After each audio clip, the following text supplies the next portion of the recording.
In a world filled with a million different ideas and personalities, it's always nice to find a connection. Welcome to Under the Umbrella, a safe space podcast. Here, we will discuss everything inclusive. My name is Angel Lane Allen. I am a life relationship coach, a creator, author, mother, and wife. This is Under the Umbrella, and we are happy to have you with us today. Let's get right into it.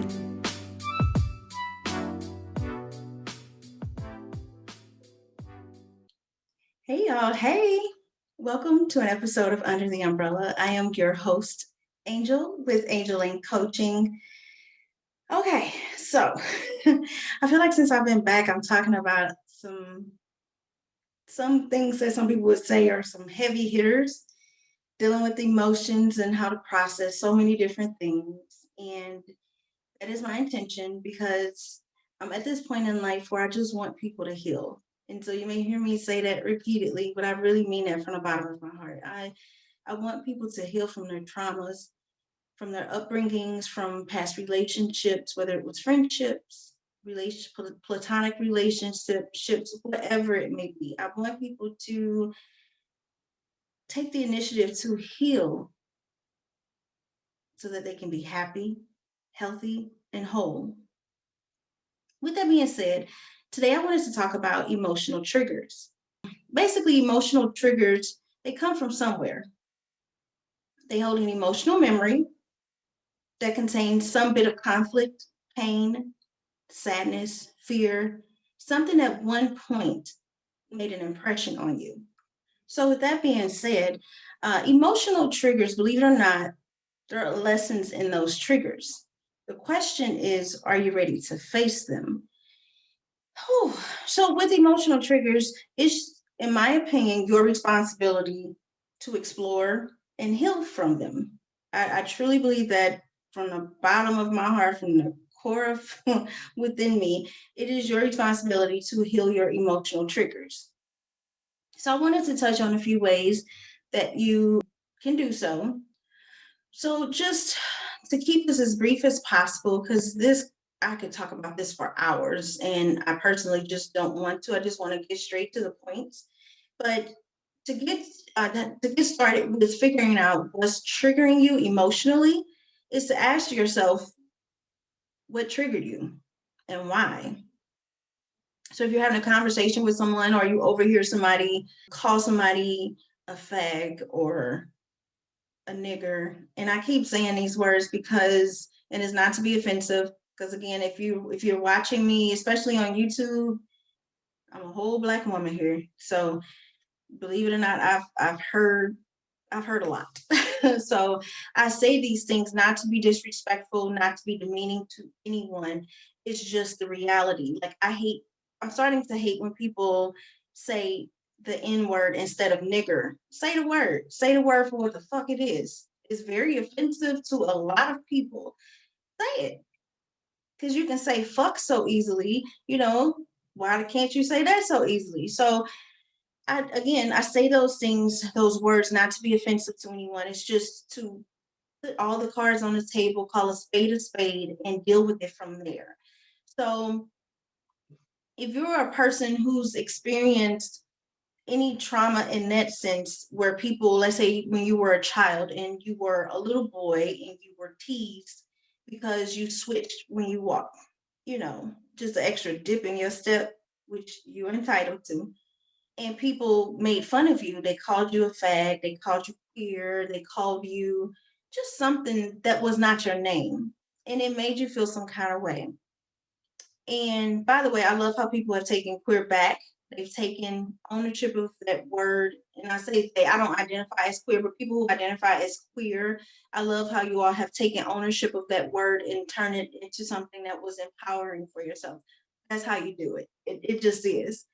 So, as you become an adult, you overhear somebody call somebody out their name, call them queer, call them fag, nigger, whatever it may be. But if you were this child who was ridiculed a lot because you switched when you walk, or because you wore nail polish, or you wanted your hair to grow out, or whatever, and you hear people saying these names and you get triggered by it, if you've forgotten those experiences that you had as a child, you would then have to sit and be like, damn, why am I triggered? Why am I triggered by this word? It's a word. And we've all heard the phrase, sticks and stones may break my bones, but words will never hurt me.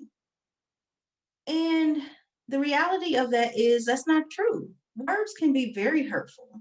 They can be very hurtful. You know, some people are stronger than others, and it doesn't phase them. But to a lot of people, words hurt. They sting, and can cause traumatic experiences for people. So with that being said, if you are this person who's, you know, now an adult, you overhear a conversation, you hear somebody calling somebody a fag or whatnot, and you get triggered and you get pissed off. Let's say that's the emotion that comes up and comes out. You get so angry. But then when you get home, you sit and you question, damn, why did that trigger me so bad? Why did that piss me off so much?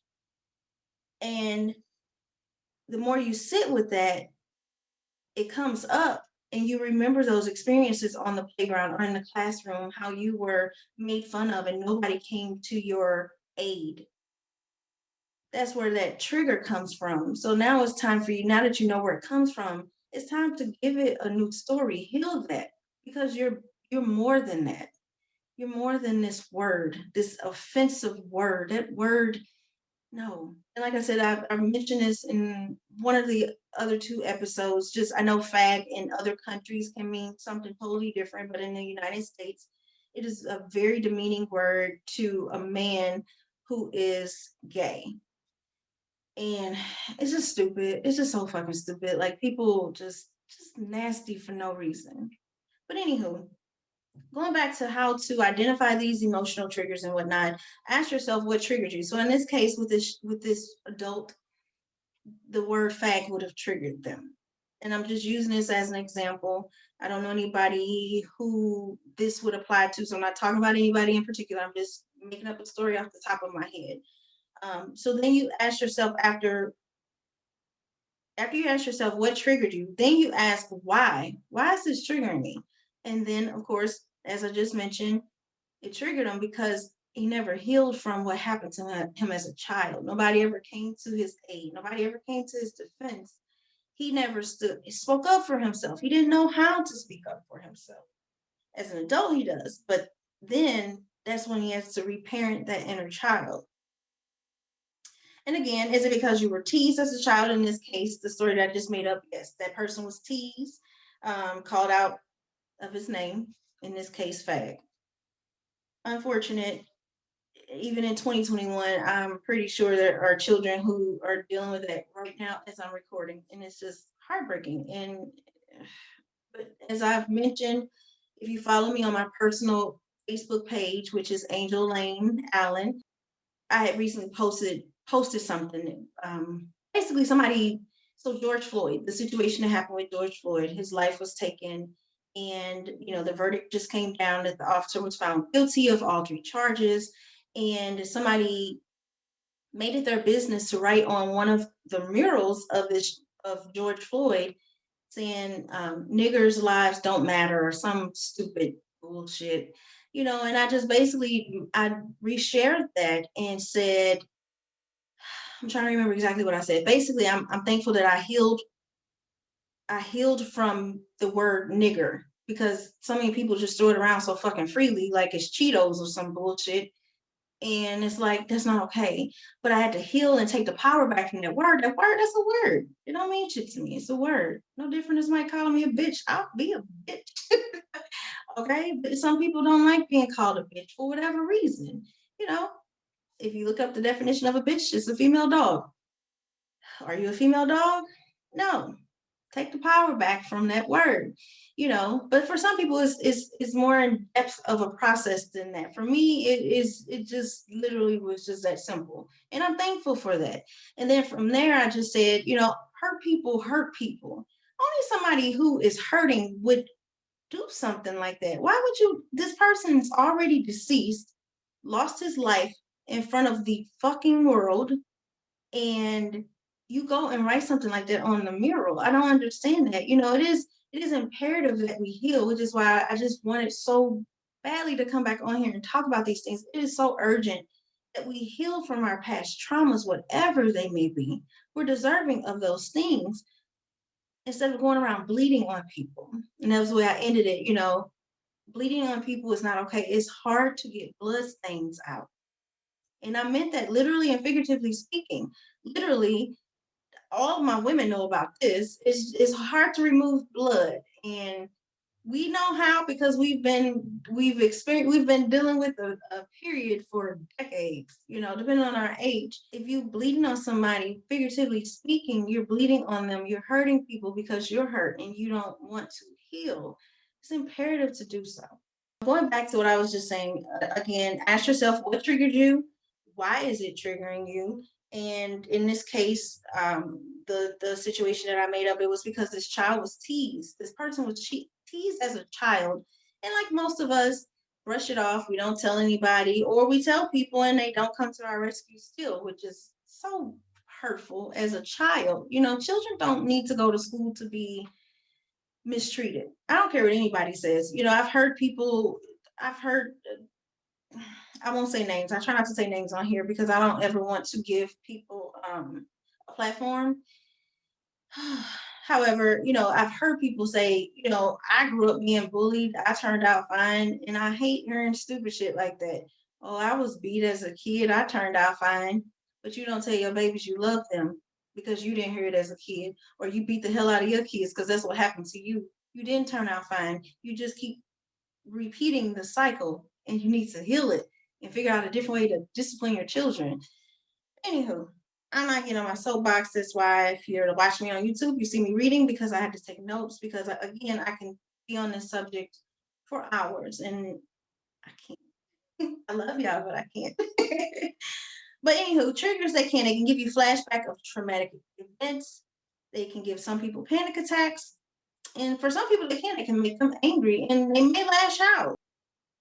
So to help you on a journey of healing from emotional triggers, and this is just something that I suggested, I've experienced myself. I am a firm believer. I do not like people preaching shit that they do not practice themselves. I cannot stomach that. It probably is an emotional trigger for me, but I don't like that.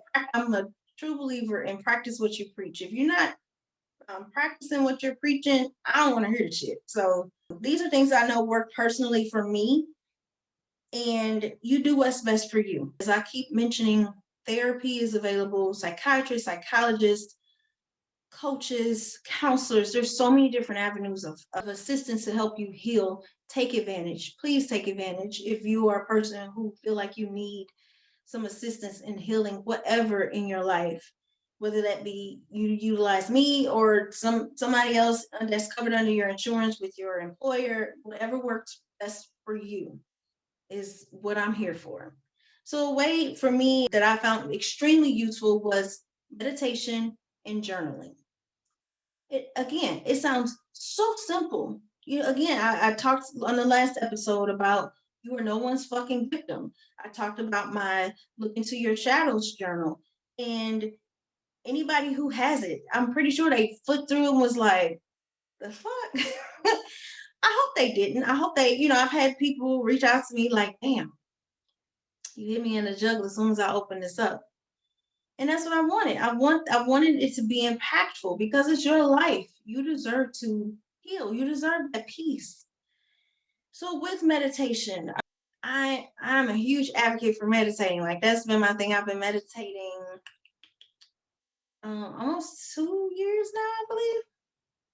Yeah, almost 2 years now. And listen, maybe I can do an episode on meditating because I'm really thinking about putting that on my website to offer it to people to teach them how to meditate the way that I do it. There's so many ways to do it. Whatever works for you, that is my advocacy for meditation. Whatever works for you. There's no wrong way to do it. And don't let nobody tell you that. Okay?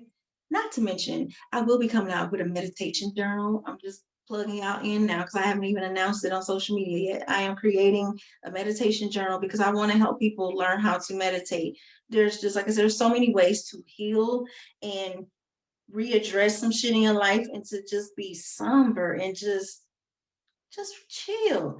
Now, don't get me wrong. I'm not always chill. I'm just not. I'm still human. And I have my moments when I be like, what the fuck? It just is what it is. It's just some stuff you can't see or read and you not have a response like that. You just can't. But anywho, meditation and journaling. Again, I've spoken about the journals that I've released. You can go to the damn dollar store and get a blank journal, whatever floats your boat. I personally love the thick hardback journals, and I'm looking into creating my journals that way because that's what I personally love. Or I love the ones that open all the way up and they open flat. But we all have our preferences, whatever works for you. Some people are like, it's just a bunch of blank papers. I'll just get a blank one. Whatever works for you. I'm not pushing products or anything. I'm just whatever works for you. If you just want to get a blank piece of paper with no lines and just scribble on the bitch to figure out where your emotional triggers are coming from, do that shit. This is about you and healing you and your traumas and your wounds emotionally, physically. This is about you. You deserve that. I truly believe that in my heart. Journaling, just let the shit come up. And 9 times out of 10, when it comes up, there may be tears, and that's okay. I'm tired of people acting like there's something so horrible about crying. There's nothing wrong with crying. You have tear ducts for a reason. They're emotions. Let it come up. Whatever comes up, because that's what happened for me. Once I started doing healing and with my meditation, stuff would come up and I would come out of meditation like, damn, I buried that deep. I forgot about that. But I'm thankful that so many things have come up so I can talk about them and help others heal from them, because that's what most people do. And it's something horrible that happens to them. We just bury it deep within us in hopes to never remember it again. And some people don't. But then they wonder, they don't understand why they operate the way they do, why they move the way they do, why their emotions are being triggered, or they have emotional triggers the way they do. They bury the information so deep within them. And I challenge y'all to bring that shit up, bring it out. When you bring it out, then maybe you literally crying out loud, the ugly cry, the cry you don't want nobody else to witness. Or it could just be you writing it down, journaling about it, writing till your fingers go fucking numb, writing till you can't write no more. However that works for you, journal that shit, write that shit down. And I like the journaling aspect because, again, so many different therapists and stuff do things so differently. And if you journal these things and then you figure, okay, I'm journaling, but something's still not clicking, it's still bothering me, then yes, absolutely reach out to somebody who can assist you. Everybody can't do it on their own, and that is okay. That is okay. If you ever needed validation in that area in your life, I am here to give it to you. That is okay. It is okay to see a therapist, no matter how much you've written, no matter how much you've cried, no matter how much you've spoken. If you still feel like you're not getting the closure that you need outside of going back to whoever caused this trauma in your life, because again, like I said on the last episode, some people, they do shit to you and they don't feel like they owe you an apology for it. And now what? Now you're stuck in their at their mercy because you're waiting on an apology and you won't get it. So you gotta, what's next? Seek some therapy, get some help so that you can get through this. Write letters. That is a third one. Write letters. I've actually had to do that before I moved to Phoenix. I'll tell y'all a lot of personal stories that I don't even tell my close family and friends. I hope y'all appreciate that. But how else can I be relatable to people? I don't want people to think I'm just on here talking shit or talking about things and it doesn't apply to me. I don't talk about things that I have not been through. I try not to anyway. We all have an opinion about things, but it's different when you've experienced that part of life and you like, okay, I fucks with her because she understands where she understands me. She's been there. She knows how that feels. We just all handle stuff differently. That's the only difference.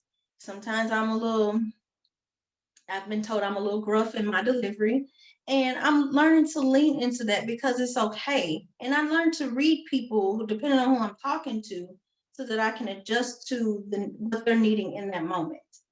But also writing letters. So before I left St. Louis to move to Phoenix, I ended up writing 2 separate letters to 2 individuals who impacted my life more than I realized in a negative way. These people, they had just been in my life for a long time, but I sat down and wrote the letters to them.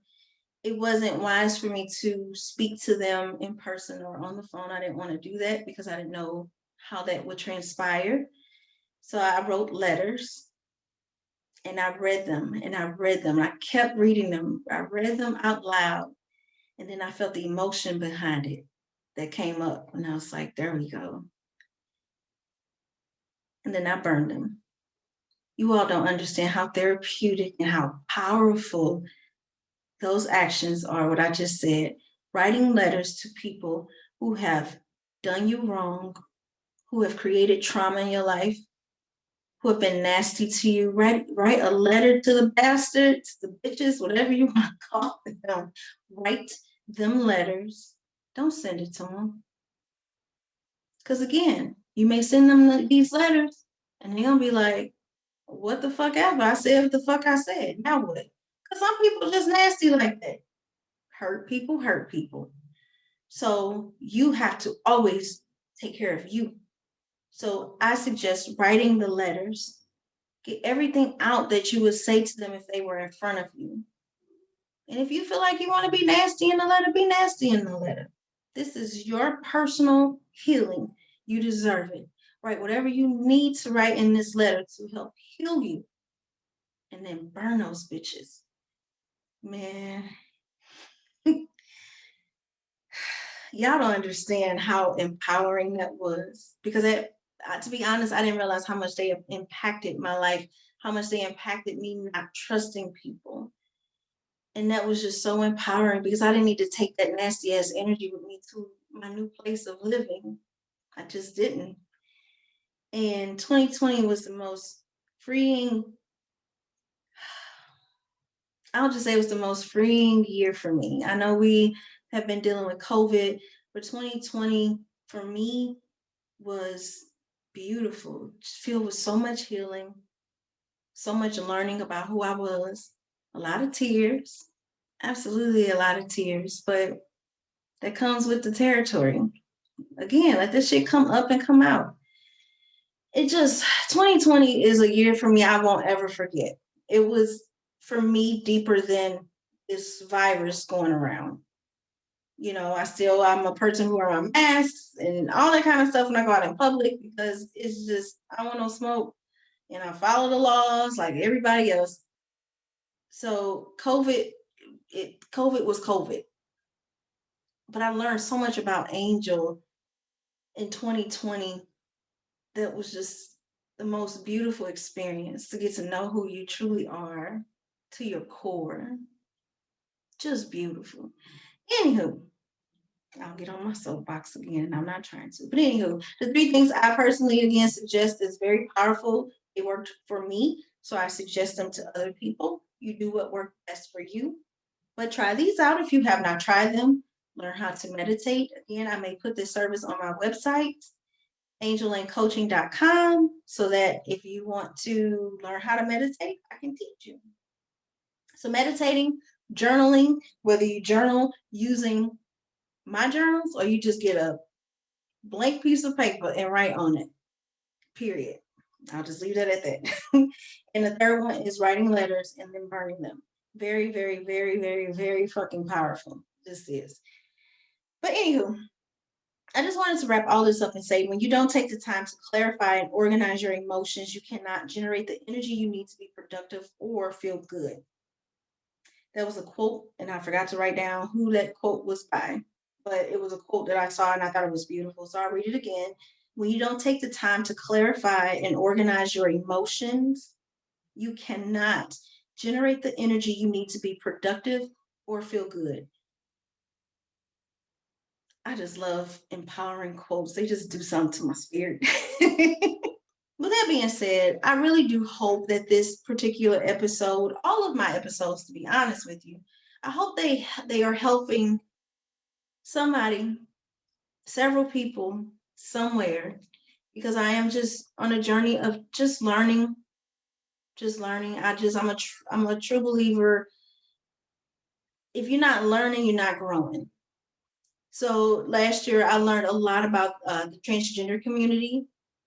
When I first released the podcast, I had several people on who were transgender, whether they had the full operation or not, whatever. It was just everybody's experiences were different. And I love that because I personally hate when people just assume because, oh, you're under the LGBTQ umbrella. Oh, you're under the Black umbrella. Oh, you're under corporate America umbrella. Oh, you're a working mom. You're under that umbrella. I hate when people put everybody in these boxes or under this umbrella and just assume everybody's walk of life is the same. It's not true. Everybody's walk is different. And I had so many people on who in some way, shape, form, or fashion, either whether they were actually under the LGBTQ umbrella or they were an ally of the LGBTQ umbrella. And everybody's walks are just so different. And it was just beautiful to learn from other people who I had never met before. It just was beautiful. I loved it. So again, I hope this episode, I hope all of these episodes help people in some way, shape, form, or fashion. It may piss some people, some episodes may piss you off, but as I keep saying, I mean you well. I really do. I mean you well, especially right now. Healing from past traumas, healing from past emotional wounds, healing your emotional triggers, reparenting your inner child. We all deserve that. We all deserve that. I don't care what your upbringing was. I don't care if you think it was all peaches and cream. There was something in there that needed some healing. You just got to go searching for it because you probably hid it deep within you. And if you don't have anything, kudos to you. You are one of the few who don't have anything to heal from. Kudos to you. And I mean that from the bottom of my heart. I have yet to meet anybody like that who didn't grow up with some type of fucked up childhood in some way, shape, form, or fashion. You know, some people always immediately think the worst, rape or something like that. Some people just, their parents didn't tell them they loved them. That's huge, in my opinion, because nobody should be walking around on this earth not knowing that they're loved or assuming that people love them. They should hear those words. That's just my personal opinion. And that could be because that's how I was raised. My mother always, no matter what we did not have, we always knew that she loved us. She always told us how much she loved us and how proud she was of us, always. And I made sure I passed that on to my son. And when he becomes a father, or if he chooses to, let me not put that on him. If he chooses to become a father, I'm not one of those parents. If he ain't trying to be nobody's father, kudos to you, son. If you want to be somebody's father, I'm here for you, son. I can help you the best way that I can with that. But if he chooses to become a father, he can pass that down to his babies. You know, I've met so many people, they didn't hear those words and they struggle with telling people that they love them. And it's heartbreaking, but it's beautiful in a sense. It's never too late to change that. It's just not. As I keep saying to you guys, I love you. I appreciate the love and support. I dogged on right before I recorded to see my people over in Europe. They see I'm back. You know, I just love that. Again, my USA people, I love you guys like nobody's business. I'm here. So you all get hold of these episodes first. But it's just still nice. Like I said, people listen to me all over the world. So it's nice to see with me being on this long ass hiatus that you all like, oh, she's back and you're listening and you're downloading these episodes. And I send nothing but love and gratitude to you all. I thank you from the bottom of my heart. I really do. As you all go about your day, know that you are loved, you are supported, you are enough, and you are for damn sure worthy. Thank you all for tuning in. Take care. We really hope you enjoyed this episode of Under the Umbrella podcast.